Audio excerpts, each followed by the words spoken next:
Troisième et dernière partie de l'Africa Newsroom. Nous sommes toujours en compagnie de Hamdine Kane, économiste, et de nos éditorialistes Gracien Okindikiza et Samuel Gembok. Dès son arrivée à la tête de l'État, le président sénégalais Macky Sall a instauré la couverture maladie universelle. Le taux de couverture de la CMU est passé de 20 à 40% de 2012 à 2015. L'État du Sénégal espère d'ici 2017 atteindre un taux de 75%. Moukassoumba. Le Sénégal, à l'instar de plusieurs pays africains, est parvenu à établir la couverture maladie universelle. D'ailleurs, le taux de la CMU est passé de 20 à 40% de 2012 à 2015. Dotée d'un budget de 60 milliards de francs CFA pour l'année 2016, la CMU est basée sur l'assurance volontaire et offre la gratuité des soins à plusieurs couches vulnérables de la population. Le volet régime d'assistance médicale concerne la gratuité des soins pour les enfants âgés de 0 à 5 ans, les femmes enceintes avec la gratuité de la césarienne et des soins pour les personnes âgées. La couverture maladie universelle a connu une hausse certes, mais il faudra dire que les résultats sont un peu mitigés parce que l'essentiel des personnes qui ont bénéficié de la couverture maladie universelle, ça s'est fait à partir soit de l'initiative de gratuité d'une part et d'autre part les bénéficiaires de bourses de sécurité familiale. Mais nous pouvons constater de façon générale que les Sénégalais n'ont pas encore adhéré massivement aux mutuelles d'épargne et aux mutuelles sociales, mutuelles de santé, qui devraient être la cheville ouvrière de cette couverture maladie universelle. Au Sénégal, 20% de la population bénéficie de l'assurance maladie. La CMU s'applique aux 80% de la population non couverte. L'objectif de l'État du Sénégal à travers la couverture maladie universelle est de généraliser la gratuité des soins et également de réduire le taux de mortalité infantile et maternelle d'ici 2030. Si la césarienne, la gratuité sur la césarienne est bien respectée et bien appliquée, il est évident qu'il y aura un impact réel sur le taux de mortalité maternelle et infantile. Maintenant, il faudra mettre en place un dispositif de veille et de surveillance pour que l'effectivité de cette mesure soit réellement effective et bénéfique aux populations. L'État du Sénégal s'est fixé comme objectif d'atteindre un taux de couverture de maladie universelle de 75% en 2017. Cela passera par le renforcement des capacités techniques des acteurs de développement pour soutenir l'extension de la couverture maladie dans le secteur informel et le monde rural dans toutes les régions du pays. Gracien, est-ce que cet objectif de 75% en 2017 vous semble atteignable lorsqu'on sait qu'on est à 40% en 2015 ? Il faudra mettre faire beaucoup d'efforts parce qu'il y a d'autres pays qui sont arrivés à ce niveau. Je donne l'exemple du Rwanda qui arrive presque à 100%. Tout le monde a la couverture maladie, une mutuelle commune comme pour tout le monde, mais avec des financements différents. Donc il faudra voir, on peut subventionner cette carte, mais il faut savoir à quel niveau on subventionne, qui finance qui, parce qu'il faut que dans le système en soi, les gens s'autofinancent. Les gens qui ont les moyens financent les gens qui n'ont pas de moyens, les pauvres. Donc, je pense qu'il faut arriver, c'est un bon objectif d'arriver à 75%, mais en général, en réalité, il faut arriver à 100%. Ce sont des citoyens, l'État est là pour les protéger contre les ennemis extérieurs, intérieur, y compris aussi contre la maladie. Donc c'est un devoir de l'État. Je pense qu'il y a plusieurs façons de financer.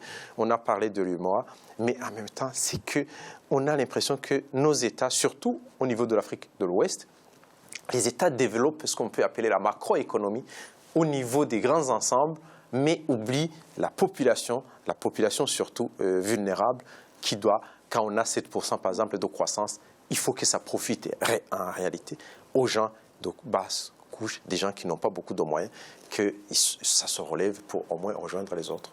Samuel, que devra améliorer l'État sénégalais s'il veut atteindre ce taux de 75% en 2017, l'année prochaine? Je pense qu'il faudra tout simplement peut-être accélérer déjà tout ce qui a été engagé depuis quelques années, mais en même temps aussi il va falloir être très prudent sur les chiffres. Je pense qu'il faudra une planification, notamment sur la base des statistiques, pour permettre de répertorier d'abord les couches sociales les plus précaires. Je pense que Gracien parlait tout à l'heure d'échelle de subvention ou d'échelle de financement. Il y a des populations qui sont d'une précarité qui est telle que même si on leur demande de faire une cotisation volontaire, celles-ci ne pourront pas le faire à partir du moment où elles ne peuvent même pas se nourrir. Donc il faut prioriser notamment ces couches sociales précaires et leur apporter assistance. Il faudra aussi accompagner tous les dispositifs qui vont avec. Il faut parler de CMU, mais il faut aussi parler de l'accessibilité. Il faut créer des centres de santé un peu partout. Si un ressortissant d'une localité enclavée se retrouve sans dispensaire, sans centre de santé à côté, je ne vois pas comment il pourra en bénéficier. Et en même temps, si le trajet est tellement long, le temps pour lui de se rendre à l'hôpital pour bénéficier de la gratuité des soins, je pense que là, ce sont des défis majeurs qu'il faudra régler rapidement. Donc cela me permet aujourd'hui de dire que c'est un défi c'est un horizon ou une ambition qui est à louer, mais en même temps, il faut être réaliste sur les défis structurels qui s'opposent à cela. Hamidine Kane, quel regard portez-vous sur le fonctionnement de la CMU au Sénégal ? Bon, moi, je porte un regard mitigé parce que je crois que beaucoup de personnes qui devraient en profiter n'en profitent pas. Donc, je crois que l'État sénégalais doit redoubler d'efforts, essayer de mettre le paquet, comme on le dit, en mobilisant justement les préfets, les chefs d'arrondissement et puis le corps médical au recensement et puis à l'attribution justement de la CMU aux personnes nécessiteuses. Le Sénégal, c'est un pays qui a de très bons médecins. De très très bons médecins et de très bons pharmaciens. Parce que dans les années, jusqu'aux années 90-2000, quelqu'un qui terminait à l'université de Dakar, que ce soit en pharmacie ou bien en médecine, venait ici, il pouvait travailler sans essayer d'avoir une équivalence de diplôme. C'était reconnu. Maintenant, avec les grèves à répétition, justement, le niveau a baissé. Mais il n'en demeure pas moins que, justement, ils ont une expertise médicale. Le Sénégal a une expertise médicale. Donc, je crois que si on met le paquet, les Sénégalais n'auront plus besoin de venir ici se soigner. Parce que le corps médical est compétent. Et il faudra que l'État mette justement des moyens supplémentaires dans le diagnostic. Dans le diagnostic, ça veut dire que mettre des appareils, des IRM, des scanners un peu partout dans les régions et puis démultiplier justement les dispensaires dans les petits villages, les petits hameaux. Ça, c'est très important. C'est ce qui manque, comme le disait tantôt Samuel. Il a raison parce que, par exemple, si vous devez parcourir 50 km pour aller vous faire soigner, par exemple, vous avez des maux de ventre ou bien vous avez du paludisme, ça, c'est pas jouable. Et puis, les moyens de transport sont déficients aussi. C'est ce qu'il faudra voir. Merci. Dans l'actualité également au Cameroun, Camerco connaît des difficultés de trésorerie de l'ordre de 5,4 milliards de francs CFA. Le directeur général de la compagnie aérienne évoque les pressions des prestataires et les arriérés de salaire. Deux Boeing sont également menacés de saisie. Birama Saonera. Au Cameroun, la compagnie aérienne de transport Camerco fait face à des difficultés financières. Selon le directeur général Jean-Paul Nanasanjo, les besoins urgents concernant la compagnie sont estimés à 5,4 milliards de francs CFA. Une situation alarmante qui nécessite l'intervention de l'État camerounais. Elle s'explique par plusieurs facteurs, notamment les coûts des travaux de maintenance effectués par Ethiopian Airlines, la fourniture de groupes d'alimentation auxiliaires, la location des moteurs au profit du Boeing 767-300, entre autres. C'est une situation gênante, la dette de la Camer, qui est globalement autour de 30 milliards de francs. Mais les besoins de 5,4 milliards évoqués par le directeur général de Camerco sont des besoins immédiats sans lesquels la compagnie pourrait dans les prochains jours être en incapacité de continuer à fournir son service. Et si ces deux paramètres ne sont pas tenus en compte, Camerco restera dans une situation de précarité. Donc c'est une situation qui pourrait durer. C'est triste pour l'image de notre compagnie aérienne. Le Boeing 767-300, fleuron de la flotte Camerco, est disponible et prêt à être exploité. Cependant, l'unique avion long courrier de la compagnie camerounaise reste cloué au sol pour factures non payées.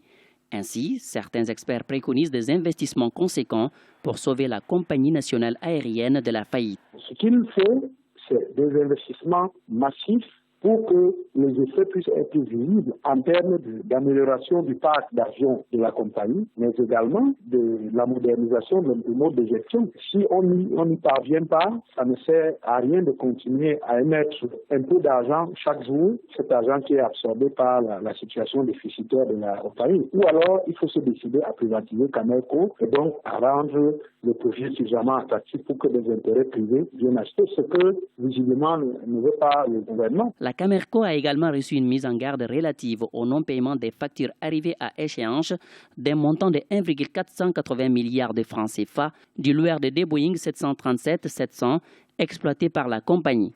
En dehors des factures d'Ethiopian Airlines et du loueur des avions, d'autres prestataires s'impatientent pour rentrer dans leurs fonds.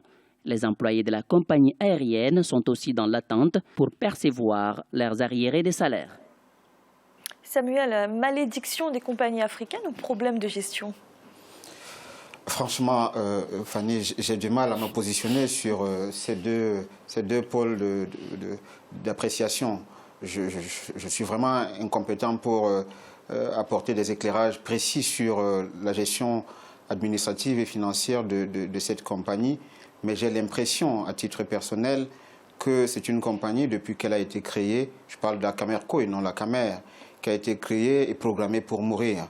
C'est une compagnie qui vit depuis sa création sous perfusion. Et quand on vit sous perfusion, ça veut dire qu'on est en situation d'urgence permanente. C'est-à-dire sous perfusion? Sous perfusion, ça veut dire qu'à chaque fois, il faut injecter des enveloppes financières pour pouvoir soutenir la digue. Simplement, quand la digue a plusieurs trous, elle ne peut pas tenir longtemps. Donc la question qui se pose, c'est de voir vraiment si le diagnostic a été véritablement fait. Est-ce que les recommandations qui ont été formulées au moment du passage de la Camer à la Camerco ont été respectées? Je pense que les experts s'expriment largement là-dessus et je pense qu'ils sont beaucoup mieux placés pour apprécier le désastre que cette compagnie rencontre aujourd'hui. Hamidine Kane, selon vous, à quoi sont dues ces difficultés d'une compagnie comme Camerco? Je crois que c'est une question de mauvaise gestion et d'incompétence. Ça, il faudra le dire, ce n'est pas seulement le Cameroun. Air Afrique a été confronté à la même rengaine. Et je crois que l'incompétence est là, la mauvaise gestion. Et puis l'audit qui a été fait, justement, n'a pas été respecté. Il faudra, je crois, que l'État camerounais se charge de voir maintenant qu'est-ce qu'il faudra décider, parce qu'on ne peut pas injecter de l'argent indéfiniment, parce que c'est comme un tonneau d'Adanaïde. Ça veut dire un tonneau vide, que vous mettez de l'eau, le tonneau ne va jamais se remplir. Donc je pense que dans l'intérêt de l'État camerounais, du Cameroun d'ailleurs, et puis la sous-région a besoin d'une compagnie fiable. Il faudra refaire un autre audit et puis donner des conclusions fermes pour dire que cette compagnie doit soit être par exemple privatisée, ou bien si l'État doit par exemple essayer de chercher par exemple, d'autres collaborateurs comme, par exemple, Ethiopian Airlines, la South African, ou bien l'Etihad, ou bien, par exemple, les compagnies maghrébines, pour essayer de former une compagnie viable, parce que l'Afrique centrale en a besoin. Donc là, pour vous, l'injection massive de fonds, ce ne sera pas une solution? Non, non, ce n'est pas une solution. Ce n'est pas une solution, ce sera toujours une injection. Par exemple, ces 5 milliards dont on parle, le montant est beaucoup plus important. On parle de 113 ou 120 milliards. Parce que ça, c'est seulement pour payer certains arriérés, pour payer les arriérés avec Ethiopian Airlines, pour payer les salaires, pour payer, par exemple, de petits entretiens. Mais ça ne réglera pas le problème. Je crois qu'il faudra faire un audit définitif et puis essayer de prendre une décision ferme, qui est dans l'intérêt du Cameroun et dans l'intérêt même de la compagnie et de la sous-région. Merci. Tout de suite, notre chiffre du jour. 550 000 lycéens algériens ont commencé à repasser le baccalauréat.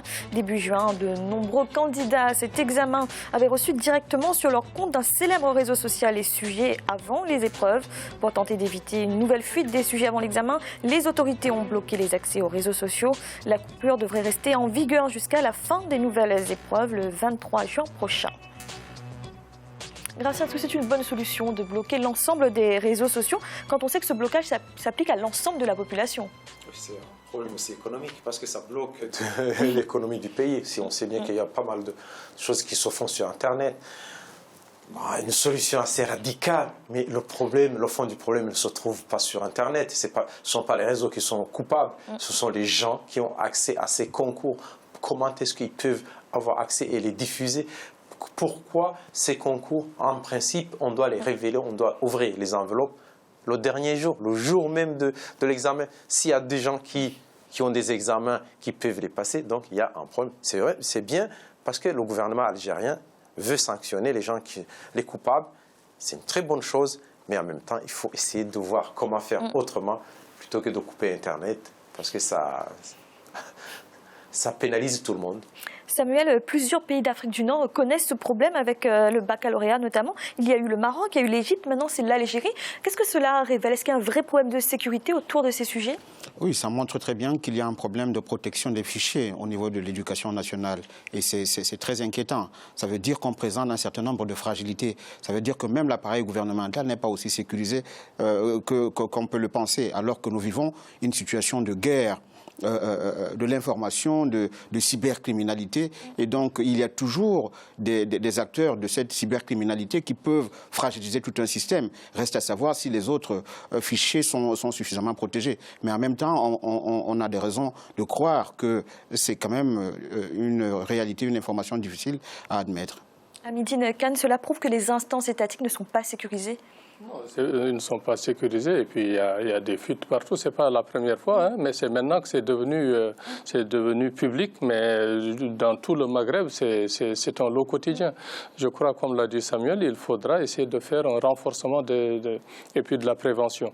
Parce que si, par exemple, au niveau du baccalauréat, déjà il y a des fuites pareilles, au niveau, par exemple, du recrutement des élites, par exemple, même pour les médecins, le recrutement des médecins, donc ça veut dire que les épreuves ne sont pas réellement fiables. On peut avoir des diplômes, par exemple, comme médecin ou bien comme ingénieur ou bien comme pharmacien, alors que ça ne vaut rien du tout. Donc il faudra, je crois, revoir ça, alors que l'Algérie a un très grand potentiel. C'est l'un des pays du Maghreb qui a le plus de potentiel, parce que l'économie algérienne, c'est le double de l'économie marocaine. C'est le double de l'économie marocaine. Absolument, ils ont énormément de potentialité. Je crois que maintenant, il faudra qu'ils mettent le paquet là-dessus et puis essayer de poursuivre aussi ceux qui sont à l'origine justement de ces fuites. Merci. C'est à présent la fin de cette émission. Demain, retrouvez le deuxième volet de cette semaine consacrée à l'UEMOA. Hamidine Kane, merci d'avoir été avec nous. Je vous remercie et bonne soirée. Gracien, merci également. Merci Fanny, bonsoir à tous. Et Samuel, merci d'avoir été là. Merci Fanny, bonsoir. Et merci à vous de nous avoir suivis. À bientôt dans l'Africa Newsroom.